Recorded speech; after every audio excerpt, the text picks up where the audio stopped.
Mas agora, há um tempo atrás, a violência estava concentrada nos bairros populares, periferia, subúrbio ferroviário de Salvador. Mas hoje não, qualquer lugar que você esteja pode ser vítima de um caso desse saidinha bancária ou de um homicídio. É triste verdade, e preocupante, Juca. né? É verdade, e principalmente nesses bairros nobres como o Caminho das Árvores, a Pituba, esses lugares onde há uma maior concentração, onde há os centros empresariais, onde há maior circulação do dinheiro, é que é bem propício, esses lugares são bem propícios para esse crime da saidinha bancária que a gente está abordando, né? E como a gente viu na reportagem, a situação da violência está presente em toda a cidade. A gente fala sobre esse assunto ao vivo com o repórter Guilherme Santos, que está com um estudioso em segurança pública, o professor Carlos Costa Gomes. Boa noite, Guilherme.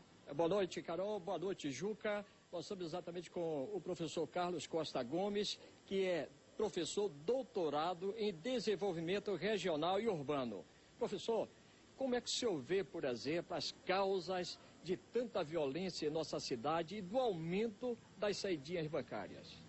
Olha, fica evidente, devido a esse último espaço de tempo em que as condições econômicas da cidade cresceram bastante, ou seja, nós temos um elevado número de empregos e da atividade econômica está crescendo, que as causas dessa sensação toda de perigo é que está no sistema de contenção da criminalidade que não está funcionando.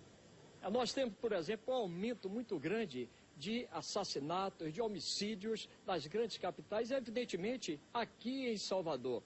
O senhor tem uma causa, uma explicação para isso? Bem, primeiro nós temos que colocar a verdade dos fatos, né? Salvador está com uma taxa de homicídio que é praticamente 6 vezes a taxa de São Paulo. Imagine que a nossa população de Salvador, cerca de 2.600.000 pessoas, é menor do que a população de favela da cidade de São Paulo. E nós estamos com uma taxa 6 vezes maior de homicídios. Isso é uma causa, uma explicação para que o sistema não funcione. Agora, esse sistema não funciona por quê? Porque nós não temos, vamos dizer assim, a capacidade de fazer um policiamento preventivo adequado. Você viu ali a pessoa dizendo na entrevista que aumentou bastante a população e, com certeza, o número de policiais não aumentou na mesma proporção naquela região. E também nós temos um elevado número de presos da justiça dentro das delegacias, que impede que a polícia judiciária encarregada de investigar execute o seu trabalho. Ou seja, não existe vaga nos presídios também.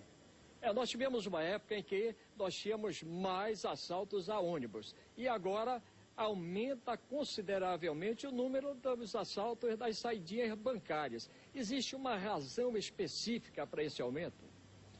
A razão específica é onde está o dinheiro. O que causa o crime é a possibilidade de ganho.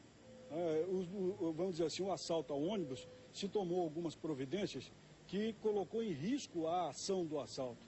E no caso das saidinhas bancárias ainda não existe um mecanismo claro que coloque em risco a ação do criminoso. Ele sempre vai atuar pensando nisso, o que ele vai ganhar em relação ao risco que ele pode correr. Mas, professor, nós temos, por exemplo, o aumento também de violência nas famílias. E aí? Olha, esse sistema de contenção da criminalidade, além do policiamento preventivo, da investigação, da justiça, ele é composto também pelas ações de assistência social, de saúde, e esse sistema não está funcionando na nossa cidade. Nós não temos o atendimento às pessoas antes que elas se criminalizem, antes que a sua atitude se criminalize. Um exemplo claro, se fala sempre da droga em relação ao crime. Porém, quantos centros para tratamento de drogado, para internamento das pessoas que são dependentes de substâncias psicoativas existem? É muito fácil dizer que o tratamento é ambulatorial, mas será mesmo que uma família de trabalhador que levanta de madrugada, que vai para o trabalho, tem condições de tratar de um filho dependente em casa? Muito obrigado, professor, pela entrevista ao nosso jornal. É com você, Juca.